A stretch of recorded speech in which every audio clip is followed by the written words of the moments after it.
Here's my plan to stop the chemical, physical, and emotional mutilation of our youth.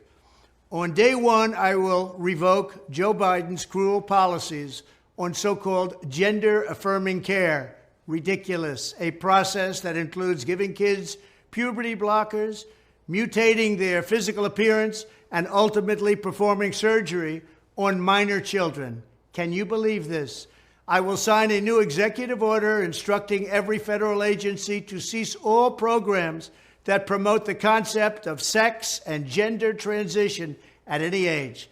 I will then ask Congress to permanently stop federal taxpayer dollars from being used to promote or pay for these procedures and pass a law prohibiting child sexual mutilation in all 50 states. It'll go very quickly.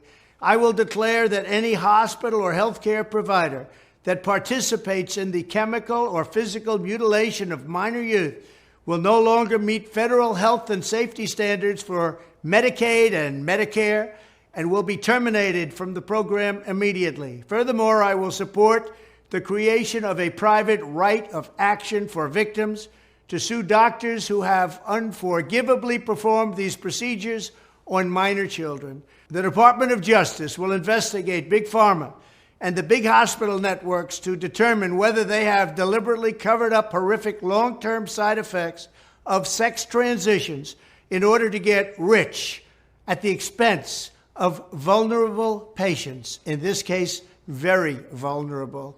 We will also investigate whether Big Pharma or others have illegally marketed hormones and puberty blockers which are in no way licensed or approved for this use.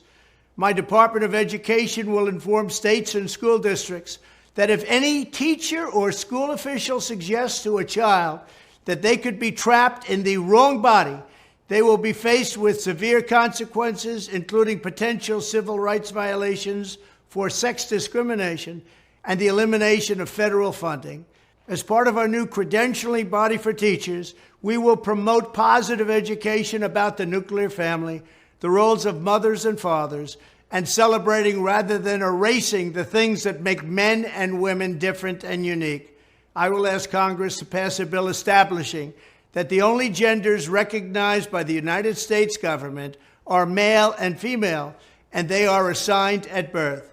The bill will also make clear that Title IX prohibits men from participating in women's sports, and we will protect the rights of parents from being forced to allow their minor child to assume a gender which is new and an identity without the parents' consent. The identity will not be new, and it will not be without parental consent. No serious country should be telling its children that they were born with the wrong gender, a concept that was never heard of in all of human history. Nobody's ever heard of this, what's happening today. It was all when the radical left invented it just a few years ago. Under my leadership, this madness will end. Thank you very much.